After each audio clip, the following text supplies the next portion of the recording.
नमस्कार दोस्तों, मेरा नाम है विशाल और आप सबका स्वागत है स्टॉक बॉक्स के stock market business and financial updates में।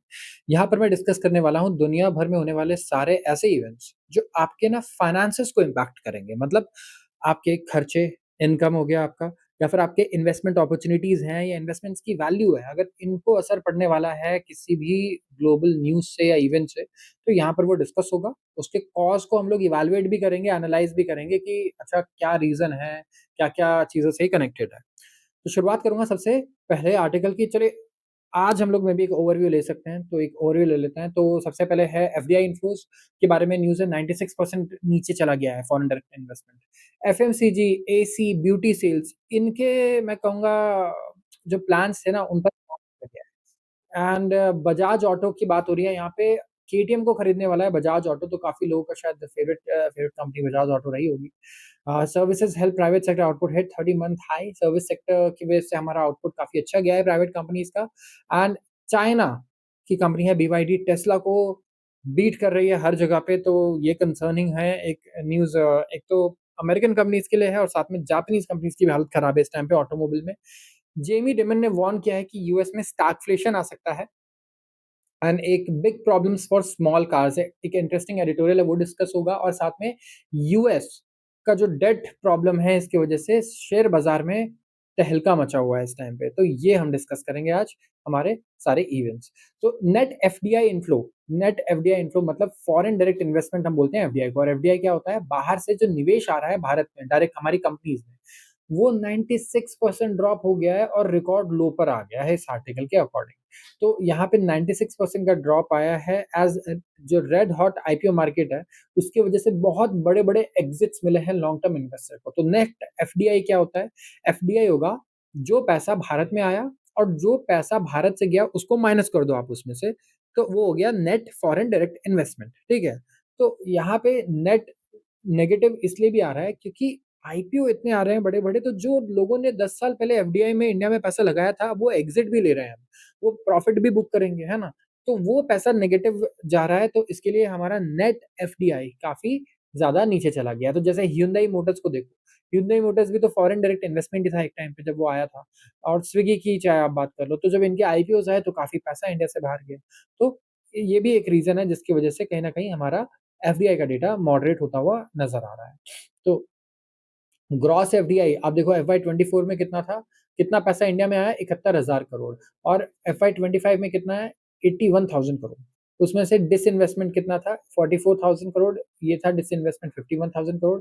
इक्विटी का था 41 और 49 था इसमें इक्विटी का। और आउटवर्ड एफडीआई जो इंडिया से गया है, वो है 16,600 करोड़। और इस बार तो इंडिया से और ज़्यादा गया है, 29,000 करोड़, ऑलमोस्ट डबल बाहर गया है इंडिया से। तो हमारा नेट एफडीआई सिर्फ 353 करोड़।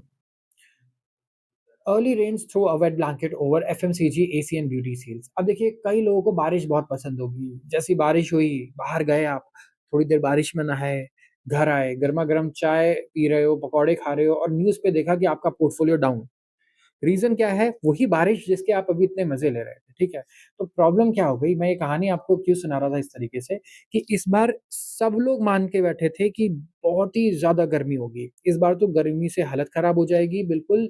आप समझ लो कि मिडल ईस्ट टाइप होने वाला है इंडिया में सिचुएशन। अब क्या हुआ? सब लोगों ने पहले एसी वग़ैरह सोचा हम लेंगे इस बार, कूलर लेना पड़ेगा, फ्रिज लेना पड़ेगा जिनके पास नहीं है। ये सारी चीज़ें सबको लेनी थी, तो कंपनीज़ बहुत एक्साइटेड थी। उन्होंने पहले से ही ढेर सारी मैं कहूँगा एसीज़ मैन्युफैक्चर करके रख दी, फ्रिज मैन्युफैक्चर करके रख दिया उन्होंने। तो अब हुआ क्या? बारिश होने लग गई। बारिश की वजह से आप देखो कि गर्मी कम हो रही है। हमेशा आपने देखा है कि जब बारिश होती है तो उसके बाद गर्मी काफ़ी कम हो जाती है और इस बार बारिश ऑल ओवर इंडिया काफ़ी अच्छी हो रही है और जिसकी वजह से गर्मी कम पड़ रही है और फिर लोगों के जो प्लान्स थे कि इस बार एसी खरीदेंगे, फ्रिज खरीदेंगे, वो कहीं न कहीं अभी एग्ज़ीक्यूट नहीं हो रहे हैं। दूसरा, जितना आइसक्रीम का कंज़म्पशन होता था या कोल्ड ड्रिंक का, वो भी कम होगा क्योंकि गर्मी कम पड़ रही है ना। तो आपकी लाइफ़ तो सही है, आपको एसी नहीं खरीदना पड़ रहा है, फ्रिज नहीं खरीदना पड़ रहा है, लेकिन आपकी जो कंपनी है जहाँ आपने इन्वेस्ट किया है, कहीं न कहीं वो खुश नहीं है, ठीक है? तो एक का घाटा होता है तो दूसरे का फ़ायदा हो जाता है, कई बार दूसरे का फ़ायदा होता है तो एक का घाटा भी हो जाता है। तो इस बार अर्ली समर की अगर बात करें तो एसी वॉल्यूम से बहुत बढ़िया सेल्स आई थी। एसी फरवरी में ही बिकना शुरू हो गए थे क्योंकि सबको पता था मार्च में रेट्स बढ़ जाएँगे, अप्रैल में बहुत ज़्यादा भीड़ होगी। तो अचानक से लेकिन आप देखोगे साउथ, ईस्ट और वेस्ट में टुगेदर 25 से 20 से 25% का डिक्लाइन आ गया सेल्स में, और वो भी मई के पहले 15 दिन में। और इसका रीज़न सिर्फ़ यही है कि अनसेटल्ड वेदर है, वेदर का कुछ पता नहीं है, अभी बारिश हो जा रही है जिसकी वजह से काफ़ी कॉन्ट्रैक्शन हुआ है। 51% ग्रोथ आया था फर्स्ट क्वार्टर में लास्ट ईयर, और यहाँ पे एक्सपेक्ट कर रहे थे कि 20 से 25% वहाँ से 51% से 20 से 25% और ऊपर ग्रोथ आएगा। बट अब देखो कि ऐसा कुछ हुआ नहीं। अब 20 lakh excess AC, air conditioners manufacture करके पड़े हैं, क्योंकि डीलर्स ने पहले ही खरीद लिया था कि गर्मी ज़्यादा है, और अब वो बिक नहीं रहे। तो इससे बिज़नेसेस को कहीं न कहीं काफ़ी नुकसान होगा। और अब ये देखो डेटा, गोदरेज, अगर आपने इन्वेस्ट किया है गोदरेज में तो एसी की सेल्स 20 से 25% गिर गई है। ब्लू स्टार 25% डिग्रोथ है। सीएसडी बॉटलर्स 10% का प्रोडक्शन घटा है। बास्किन रॉबिन्स आइसक्रीम है ये, आइसक्रीम चेन है, और क्या हुआ इनका, कहीं न कहीं इन्वेंटरी नहीं खाली हो रही है। सनस्क्रीन लोशन नहीं लगा रहे हैं लोग। तो कहीं न कहीं हमें मोटिवेट करना होगा कि आप देखो, आप कंपनी का आपको फ़ायदा कराना है, तो आप ऐसे ही बाहर जाओ, धूप में थोड़ी देर सनस्क्रीन लगाओ, नहीं तो सामान कैसे बिकेगा? इन्वेंटरी बहुत सारी पड़ी हुई है। तो आपके पोर्टफ़ोलियो पे ज़रूर इसका असर देखने को आपको मिलेगा, क्योंकि इस बार गर्मी ज़्यादा नहीं पड़ी है। तो क्या नुकसान ही नुकसान है गर्मी ना पड़ने का? नहीं, फ़ायदे भी बहुत हैं। गर्मी नहीं पड़ती है अगर, तो आप देखो कि एक तो सबसे पहले तो हमारे पैसे बच गए, ठीक है? पर्सनल लेवल पे। कंपनीज़ का फ़ायदा कहाँ होता है? जहाँ ये लेबरर्स काम कर रहे हैं। इतनी गर्मी में पूरे दिन ये काम नहीं कर पाते, राइट? तो कहीं न कहीं इनकी एफिशिएंसी घट जाती है, तो एफिशिएंसी काफ़ी अच्छी रहेगी। ये सारे बेनिफिट्स रहेंगे। बाकी कुछ सेक्टर्स हैं, उन्हें घाटा काफ़ी रहेगा, क्योंकि इस बार प्रिपेयर्डनेस जो थी वो ऐसी थी कि गर्मी बहुत ज़्यादा होने वाली है। जैसे पावर सेक्टर ने इस बार जी-तोड़ मेहनत करके रखा था पहले से कि इस बार पावर कट ज़्यादा नहीं होने देंगे। ऑल्दो ये तो हो ही रहा होगा, हम जानते हैं। बात करता हूँ अगले आर्टिकल की, बजाज ऑटो के बारे में। बजाज ऑटो ने अनाउंस कर दिया है कि वो एक कंट्रोलिंग स्टेक खरीदने वाला है ऑस्ट्रियन कंपनी में। ऑस्ट्रेलियन मोटरसाइकिल ब्रांड कौन-सा है? ये है केटीएम। केटीएम को लोग पूरे ग्लोबली जानते हैं, ठीक है? पॉपुलर ब्रांड्स हैं इनके केटीएम, हुस्qvarna और गैस-गैस। एंड जो डील है, इसमें रेगुलेटरी अप्रूवल लेना अभी बाकी है, और इन्होंने कहा है कि इन्हें 600 मिलियन यूरोज़ की फ्रेश फंडिंग मिलेगी केटीएम को, और in addition to the 200 million dollars, 200 million euros जो ऑलरेडी शेयर होल्डर्स ने इसमें डाला था, to ensure continuity and support of revival of Austrian branch operations. KTM काफ़ी फेमस बाइक है इंडिया में भी, अब इसमें कंट्रोलिंग स्टेक जो है ये बजाज का हो जाएगा। तो एक एक बार इसका पूरा एक क्रोनोलॉजी देखते हैं हम लोग, क्विक रिकैप है। केटीएम एजी ने अप्लाई किया था initiation of judicial restructuring proceedings of KTM AG and it's 2 subsidiary. तो इन्होंने कहा 2 नवंबर 2024 में कि हमें रिस्ट्रक्चरिंग करनी है। क्रेडिटर्स जिन लोगों ने इन्हें उधार दिया हुआ था, तो उन्होंने कहा कि चलो ठीक है, हमें करनी ही पड़ेगी, अब कुछ ना मिले इससे बढ़िया है कि कुछ मिल जाए। और फिर मई 2022 में बजाज ऑटो ने अनाउंस किया कि वो एक्वायर करेंगे एक majority stake in the firm via 800 million euro restructuring plan.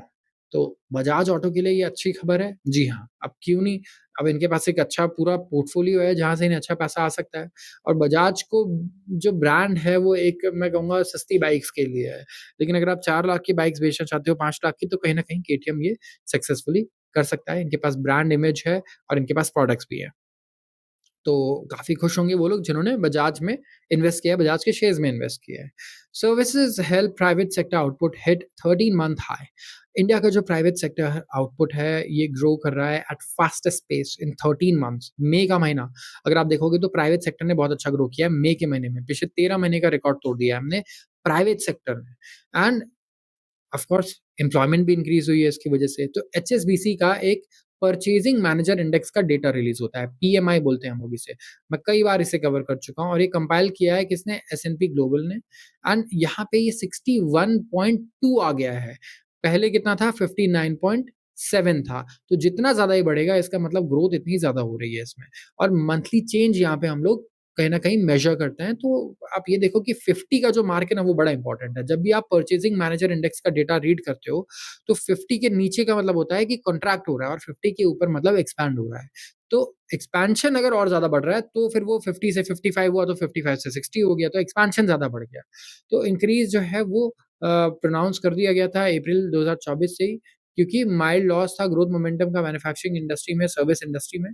तो कहीं न कहीं सबसे बढ़िया आउटपुट हमें देखने को मिला है इस ओवरऑल सेक्टर में। तो गुड्स प्रोड्यूसर्स जो थे उनके लिए तो सबसे स्लो महीना था ये आउटपुट ग्रोथ में, पिछले 3 महीनों का सबसे स्लो महीना था जो मैन्युफैक्चरिंग वाले थे, जो गुड्स प्रोड्यूस कर रहे हैं। लेकिन सर्विस के लिए ये बहुत ही बढ़िया महीना था, एंड उसका इम्पैक्ट हम देख रहे हैं।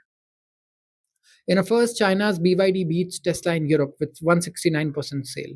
BYD चाइनीज कंपनी है, build your dreams, electric car बनाती है। BYD ने टेस्ला से भी ज्यादा इलेक्ट्रिक कार्स बेचे हैं पहली बार यूरोप में। एंड कंटिन्यूटी मतलब मैं कहूंगा हमेशा से टेस्ला की रही है, चाहे आप एशिया की बात करो या फिर चाहे आप बात करो यूएस मार्केट्स की या फिर यूरोप मार्केट्स की। सारे कॉन्टिनेंट्स में डोमिनेट किया है किसने? हमेशा से टेस्ला ने। और अब एक बहुत बड़ा चैलेंजर जो आया है वो अमेरिका से नहीं आया, यूरोप से नहीं आया, वो कहाँ से आया? चाइना से। चाइना का जो टॉप ऑटोमेकर है, इन्होंने 7,231 न्यू बैटरी ईवीज रजिस्टर की है अप्रैल में, अकॉर्डिंग टू द रिसर्च। और ये 169% ज्यादा है पिछले साल से। तो ये टॉप 10 ब्रांड्स में आ चुके हैं ईवी सेल्स में, और टेस्ला यहाँ पे नंबर 1 स्पॉट पे रहा है। इनकी रजिस्ट्रेशन जो है ये 49% कम हुई है। यस, गिरी है 49%। तो ऑल्दो जो डिफरेंस है दोनों कार ब्रांड्स के मंथली टोटल सेल्स में वो बहुत कम है, लेकिन इम्प्लीकेशंस बहुत एनॉर्मस है, इसका इम्पैक्ट बहुत बड़ा है। और ये मैं कहूँगा वाटरशेड मोमेंट है यूरोप की कार मार्केट के लिए, पर्टिकुलरली जब आप कंसिडर करो कि टेस्ला ने हमेशा से लीड किया है इलेक्ट्रिक व्हीकल मार्केट को फॉर यूरोप। और टेस्ला का जो स्लम्प आ रहा है वो तब आ रहा है जब ईवी सेगमेंट में ग्रोथ है, मतलब इंडस्ट्री ग्रो कर रही है, लेकिन उस इंडस्ट्री की एक बड़ी कंपनी है वही ग्रो नहीं कर पा रही है। और इसका एक रीजन बहुत लोग ये भी बोलते हैं कि जो टेस्ला के प्रमोटर है एलॉन मस्क, वो जब से इन्होंने पॉलिटिकल एफिलिएशंस बनाए अपने, जब से वो पॉलिटिक्स में इन्वॉल्व हो गए, तब से लोगों ने काफी ज्यादा अवॉइड करना शुरू कर दिया उनके ब्रांड को। इसीलिए कोई भी ना, आप ये देखो कि एज अ इन्वेस्टर हमेशा उस ब्रांड से दूर रहना ही बेटर रहता है जिसके प्रमोटर डायरेक्टली पॉलिटिक्स में इन्वॉल्व है। डिलिबरेटली आप देखो कि पॉलिटिक्स में इन्वॉल्व हैं, कई लोगों को गुस्सा दिला रहे हैं, कई लोगों को नाराज कर रहे हैं, बड़े पॉपुलेशन को। तो कार आप कितनी अच्छी बना लो, लोग नहीं लेने वाले हैं। ठीक है, क्योंकि लोग मास में हमेशा लॉजिकली नहीं सोचते हैं, वो इमोशनली भी सोचते हैं पूरी दुनिया भर में, अगर आप देखोगे तो ये एक बहुत बड़ा रीजन है। BYD ने आउटसोल कर दिया है किसको? टेस्ला को आउटसेल कर दिया है, even a wider margin when including car makers plug in hybrid electric vehicles. तो ये खाली प्योर इलेक्ट्रिक व्हीकल्स की बात कर रहे थे, लेकिन अगर हाइब्रिड को भी इंक्लूड कर दो ना, तो BYD सारे रिकॉर्ड्स तोड़ चुका है, बहुत पीछे छुट चुका है टेस्ला को। तो अब लगता है कि टेस्ला और जितने भी अमेरिकन और यूरोपियन कार मेकर्स हैं, इनके लिए अब रेस्ट करने का समय आ गया है। अब चाइनीज ऑटो मेकर्स यहाँ पे लगता है नई सेंचुरी में डोमिनेट करने वाले हैं। Dimon warns of US stagflation risk. JP Morgan Chase दुनिया का सबसे बड़ा बैंक है, और इनके जो चीफ है, चीफ एग्जीक्यूटिव है, जेमी डिमन नाम है, और इन्होंने कहा है कि हम ये कॉन्फिडेंटली नहीं कह सकते कि यूएस इकोनॉमी में स्टैगफ्लेशन नहीं आएगा। नहीं आएगा ये कहा है, ये कॉन्फिडेंटली नहीं कहा जा सकता, मतलब चांसेस हैं। और कंट्री काफी सारे बड़े रिस्क फेस कर रहा है। कहाँ से? एक तो जियोपॉलिटिक्स से बहुत सारे डिफिशिट हैं, और दूसरा प्राइस प्रेशर। तो इनका ये कहना है कि मैं एग्री नहीं करता हूँ कि हम लोग बहुत ही स्वीट स्पॉट में है, बहुत बढ़िया स्पॉट में है। और उन्होंने ये भी कहा कि यूएस का जो फेडरल रिजर्व है बहुत सही चीज कर रहा है इस टाइम पे। तो इस टाइम पे फेडरल रिजर्व से कौन डिसएग्री करता है? Donald Trump. डोनाल्ड ट्रंप जब से यूएस में आए हैं बिल्कुल तहलका मच गया है वहां पे। सबसे पहले तो आप ये देखो कि टैरिफ वॉर स्टार्ट हो गया इकोनॉमी में, नए-नए बिल्स आने लग गए, टैक्स में अब वो एग्जम्पशन देने की बात कर रहे हैं। तो कहीं न कहीं देश के पास पैसे ज़्यादा नहीं है, और देश ये सारे काम क्या कर रहा है? उधार लेके कर रहा है। तो आप लेट्स से आपकी जो नेक्स्ट जनरेशन है आपकी फैमिली की, वो आए कहे कि नहीं हमें हर चीज़ अलग तरीके से करना है, ठीक है? और अलग तरीके से करने के लिए उन्होंने हर चीज़ उधार पे लेनी शुरू कर दी, और पुराने उधार को भी नया उधार लेके चुकाना शुरू कर दिया। तो ज़रूरी नहीं है कि वो बहुत अच्छा हो, ठीक है? या फिर पहले से होता आ रहा था तो ये भी आगे चलता ही रहे। तो ये कहीं न कहीं एक बहुत बड़ा रिस्क फ्लैग कर रहा है यूएस इकोनॉमी के लिए। सबसे बड़ा प्रॉब्लम क्या है? टैरिफ इन्होंने चेंज किए, इसका इकोनॉमी पे क्या इम्पैक्ट होगा ये नहीं पता। दूसरा, एक तो इससे इन्फ्लेशन बहुत ही ज़्यादा बढ़ सकता है, एक्सट्रीम बढ़ सकता है, और अनएम्प्लॉयमेंट भी बहुत तेज़ी से बढ़ सकती है। इसके अलावा यूएस और चाइना ने एग्री किया कि ये शार्पली रिड्यूस करेंगे टैरिफ्स ऑफ कोर्स, लेकिन अभी यहाँ पे डिस्कशन चल रहा है, एंड अभी देखना होगा कि किस तरीके से यहाँ पे रिजल्ट्स आते हैं। इनका ये भी कहना है कि जो डोनाल्ड ट्रम्प का मैसिव टैक्स और स्पेंडिंग बिल है, ये हेल्प कर सकता है कि स्टेबिलिटी लेकर आए, लेकिन इससे डेफिसिट और बढ़ जाएगा। डेफिसिट मतलब खर्चे बहुत ही ज़्यादा हैं, इनकम है नहीं, और खर्चे आप उधार लेके कर रहे हो फिर, है ना? तो ये एक बहुत बड़ा इश्यू है जिसे ये और ज़्यादा बुरा बना देगा, अगर आप और ज़्यादा डेफिसिट को इंक्रीज़ करते हो तो। एंड इन्होंने फिर अब अगर आप ये देखोगे तो नए बिल आने के बाद एक कमेंट किया है, यूएस में नया बिल आया है जो एस्टिमेटेड है कि 3.8 ट्रिलियन डॉलर ऐड करेगा टू द यूएस इकोनॉमी। बात करूँगा अगले आर्टिकल की और ये एक एडिटोरियल आर्टिकल है कार के बारे में। अब कार्स में काफ़ी इंटरेस्टेड हैं लोग, मेरे व्यूअर्स बहुत सारे ऑटोमोबाइल इंडस्ट्री में इंटरेस्टेड होते हैं। तो देखिए ऑटोमोबाइल इंडस्ट्री में ना एक समस्या है और वो है के शेप रिकवरी की। मतलब जो रिकवरी आई है ना, वो वी शेप नहीं है, के शेप है। मतलब कुछ एक्सपेंसिव और जो जहाँ बहुत ज़्यादा टैक्स लगाने के बाद जो कार बिकती है, वो होती है एसयूवी। 50% जो गाड़ियाँ बिक रही है ना एफवाई 25 में, वो एसयूवीज़ बिक रही हैं। इतनी महँगी गाड़ियाँ और बड़ी गाड़ियाँ बिक रही हैं और जो छोटी गाड़ियाँ हैं, वो सिर्फ़ 2% पे आ गया है इनका ग्रोथ। सेल्स स्मॉल कार्स की अगर आप देखेंगे सिर्फ़ 2% है। मारुति सुजुकी की अगर मैं बात करूँ तो इंडिया का लार्जेस्ट कार मेकर है ये एंड ये इंडिकेटिव भी है। तो अगेन सम मॉडेस्ट जो ग्रोथ रेट आया डोमेस्टिक सेल्स में 2.6% का एफवाई 25 में, जो स्मॉल कार्स हैं मतलब स्मॉल कार का मतलब 4 मीटर से कम लेंथ वाली कार्स, ठीक है? और 1200 से 1500 सीसी इंजन वाली कार्स ये घटी है 9%, ड्रॉप आ रहा है यहाँ पे। तो इंडिया में क्या ऐसा हो गया है कि बहुत ज़्यादा पैसा आ गया है लोगों के पास, तो छोटी कार क्यों लेंगे? हर आदमी एसयूवी ले रहा है ना? कोई चाँदी लेना ही नहीं चाह रहा है, सब लोग सोना ले रहे हैं, वो भी एकदम 24 कैरेट। तो क्या री ये रीज़न है इसका? नहीं। अब इसका रीज़न डीप है। सबसे पहले टाटा मोटर्स हिंडई की बात करें तो 3% का ड्रॉप इनके लिए आया है और ये रीअलाइनमेंट हुआ है, मार्केट में एक शिफ्ट आया है जिसकी वजह से काफ़ी सारे कॉन्सिक्वेंसेज़ आ सकते हैं इकोनॉमी के लिए एंड ऑटोमोबाइल इंडस्ट्री के लिए भी। इंडिया का मतलब अगर आप देखोगे ऑलमोस्ट हाफ जो इंडिया का मैन्युफैक्चरिंग ग्रॉस डोमेस्टिक प्रोडक्ट है एंड 7% ओवरऑल जीडीपी का, वो आता है ऑटोमोबाइल सेक्टर से और ऑटोमोबाइल सेक्टर में स्पेसिफिकली जो स्मॉल कार्स है ना, वहाँ से आता है ग्रोथ। तो कार मार्केट एग्जीक्यूटिव्स जो है, वो ये कह रहे हैं कि जो ड्रॉप आया है स्मॉल कार सेल्स में, उसका एक बहुत बड़ा रीज़न ये है, ये डेटा देखो आप। सिर्फ 12% इंडियन हाउसहोल्ड्स हैं, 12% मतलब 150 करोड़ भी अगर हमारी आबादी है, तो करीब 18 करोड़ ही लोग हैं जो 12 लाख तक कमाते हैं एनुअली, ठीक है? इन इफेक्ट मारुति चेयरमैन का कहना है कि आरसी भार्गव ने पॉइंट आउट किया कि 88% जो हाउसहोल्ड है, वो तो कार खरीद ही नहीं सकते हैं। उनके लिए तो पॉसिबल ही नहीं है। हमारा मार्केट ही सिर्फ 12% लोगों का है जो हमारी कार खरीद सकते हैं। और उन्होंने ये भी पॉइंट आउट किया कि जो राइजिंग रेगुलेटरी कॉस्ट है, जैसे कि गवर्नमेंट कह रही है 6 एयरबैग लगाओ, टैक्सेस भी ज़्यादा लगाओ, तो इसकी वजह से कोई भी कार आप 3 लाख से नीचे ला ही नहीं सकते हो। ऑन रोड प्राइस कम से कम भी 4 लाख चली जाती है, जो यहाँ पे अगर आप देखोगे बहुत सारे ऐसे फैक्टर्स हैं, जैसे कि अनटैप्ड लेटेंट डिमांड, ये ब्रीच कर सकता है प्राइस और इनकम बैरियर्स को और दूसरा जो एसयूवीज़ हैं, उनका जो प्रपोर्शन है वो बहुत तेज़ी से बढ़ रहा है। तो पहले मोनोपोली थी हमारे यहाँ छोटी गाड़ियों की, स्मॉल कार की और अब मोनोपोली हो रही है बड़ी गाड़ियों की जिसे हम एसयूवी कहते हैं। तो 3 फैक्टर्स हैं जो सजेस्ट करते हैं कि कार मेकर्स, ठीक है? सॉरी ये 3 फैक्टर हैं जो सजेस्ट करते हैं कि जो कार मेकर्स हैं वो काफ़ी लंबे समय से सेल कर रहे हैं अंडर सर्व्ड मार्केट में और अब इन्हें हैबिट हो गई है इनोवेटिव थिंकिंग की कि ये बायर्स को स्मॉल कार मार्केट में लेकर आएँ। लेकिन कोई इनोवेशन हमें देखने को मिल नहीं रहा है जब से hyundai का टॉल बॉय कॉन्सेप्ट आया, टाटा मोटर का शॉर्ट लिव्ड एक नैनो आया, आप देखो कि ये ज़्यादा दिन कभी टिके नहीं। इसके अलावा अगर आप देखोगे जो मेकर ऑफ कंज्यूमर गुड्स है, उन्होंने भी सीखा कि जो स्मॉलर पैक्स हैं जैसे शैम्पू सैशे या फिर एडिशनल वैल्यू एडेड सॉल्ट है, वो ला सकता है लोअर इनकम कंज्यूमर्स को। मतलब मैं बहुत बड़ी कंपनी हूँ, मैं चाहता हूँ लेकिन यार लोअर इनकम लोग भी मेरे प्रोडक्ट्स को खरीदें और एटलीस्ट उन्हें पता चले मेरे बारे में। तो मैं 1-2 रुपए के प्रोडक्ट्स बनाऊँगा, सैशे बनाऊँगा, राइट? ताकि मार्केटिंग के लिए नाम तो पहुँचे मेरा। तो यहाँ पे ये जो सेम टैक्टिक्स है कार मेकर्स के लिए क्या रेप्लिकेबल है? नहीं, नहीं है। तो यहाँ पे कुछ इनोवेटिव इन्हें करना होगा, कुछ ऐसा करना होगा कि ये मिडल इनकम वाले लोगों को, लोअर इनकम वाले लोगों को भी अट्रैक्ट कर पाएँ, अपने ब्रांड के बारे में और अपने सेक्टर के बारे में एजुकेट कर पाएँ और उन्हें भी वो मैं कहूँगा कि सेल कर पाएँ कुछ ना कुछ।